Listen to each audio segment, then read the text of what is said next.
Dari kelas 4 SD sudah menggeluti dunia seni di egg painting, ya bisa dibilang lukis telur. Bikin rangda barong seperti lukisan, makanya saya bikin seperti topeng. Biasanya contoh saya pinginnya A tapi customer pinginnya B. Itu udah rangda barong di kaki seperti itu kan, ada yang pro ada yang kontra. Hargailah diri Anda sendiri sebelum Anda dihargai oleh orang lain.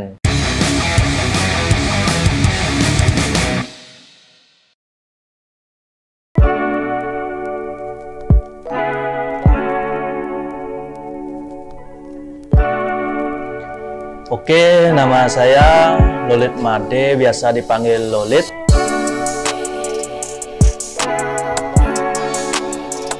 Saya sebagai tattoo artis dan saya lahir di Gianyar pada tanggal 27 September 1995.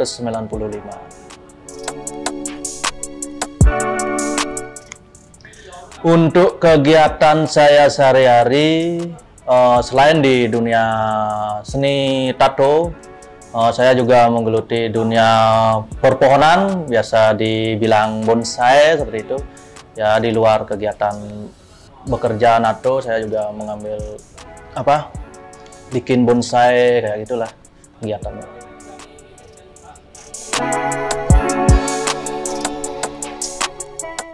Untuk menggeluti dunia seni, kalau tidak salah dari kelas 4 SD. Dari kelas 4 SD sudah menggeluti dunia seni di egg painting, ya bisa dibilang lukis telur. Dari kecil belajar di lukis telur sampai SMK, sekolah di sekolah seni, terus kuliah juga sampai sekarang, jadi memutuskan ke seniman tato. Dulunya sih cita-cita seniman lukis, tapi sekarang jadi seniman tato seperti itu.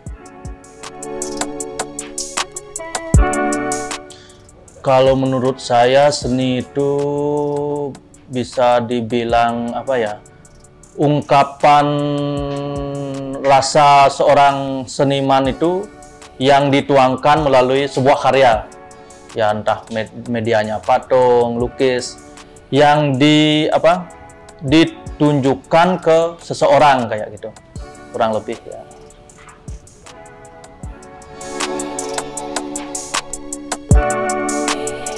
Untuk gaya visual tato, saya lebih menyukai gaya realis. Emang dari dulu seneng realis, juga seneng tradisi Bali, sehingga saya untuk style tato saya lebih menyukai Balinese style tapi dengan garapan realis.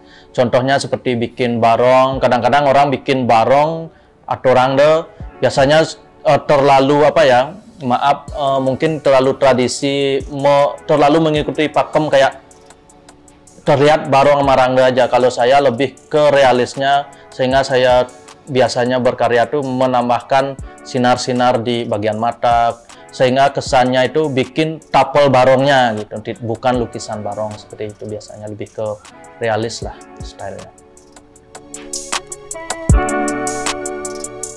Alasan memilih gaya itu karena satu, sudah memahami tradisi Bali.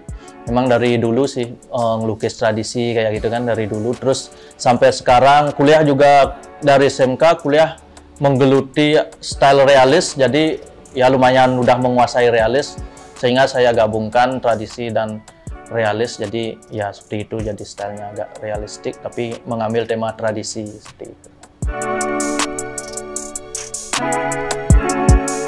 Kalau untuk daya tarik sih kembali ke selera biasanya kan, kembali ke selera. Tapi saya membuat gaya biar orang tertarik itu, makanya bikin style yang berbeda. Kadang orang seperti itu dah, orang biasanya bikin rangda barong seperti lukisan, makanya saya bikin seperti topeng biar dia kelihatan kayak ada clear gitu kan, ada kilap-kilapnya.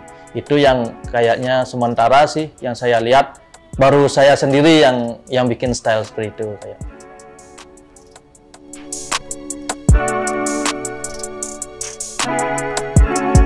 Untuk cara memasarkan biasanya sih ke sosial media aja sih, ke Instagram, YouTube, sekarang udah mulai ke TikTok, dulu FB juga.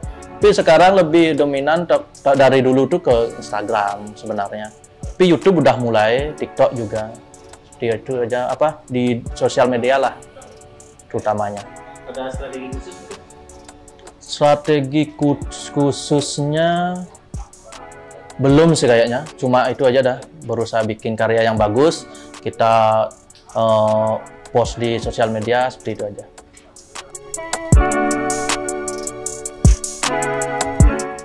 Kendalanya biasanya kadang-kadang itu mood, kembali ke mood kan. Kalau berkarya seni kita biasanya kembali ke mood, feel lah. Kayak biasanya contoh saya pinginnya A tapi customer pinginnya B. Nah, seperti itu biasanya yang bikin mood kita hilang. Kadang-kadang juga ada kulitnya juga kadang-kadang. Kalau kulit kurang mendukung, di sana karya kurang mendukung juga buat hasil yang bagus. Seperti itu sih.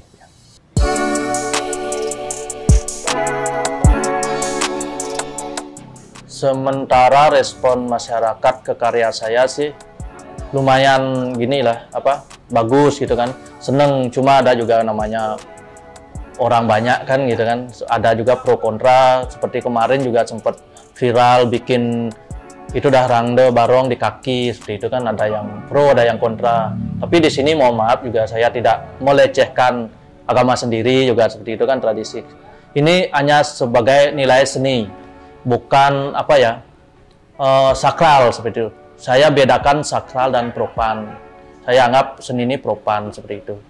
Kalau sakral ya kita emang memujanya kan, seperti itu kurang lebihnya.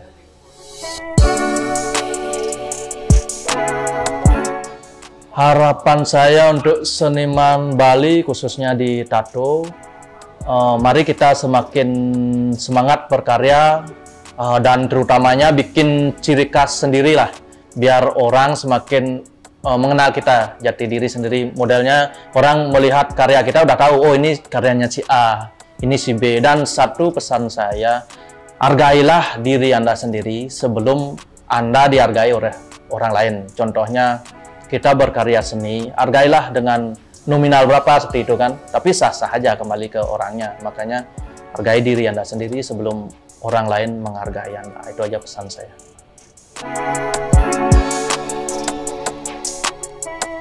Impian untuk masa depan sementara setungkara udah cukup, tapi namanya orang pasti pingin lebih kan, seperti itu. Mungkin punya usaha lebih lah di bidang lainnya, biar nggak di seni aja tato, mungkin apa gitu ya. Utamanya yang penting lebih sukses daripada yang sekarang, itu aja sih poinnya.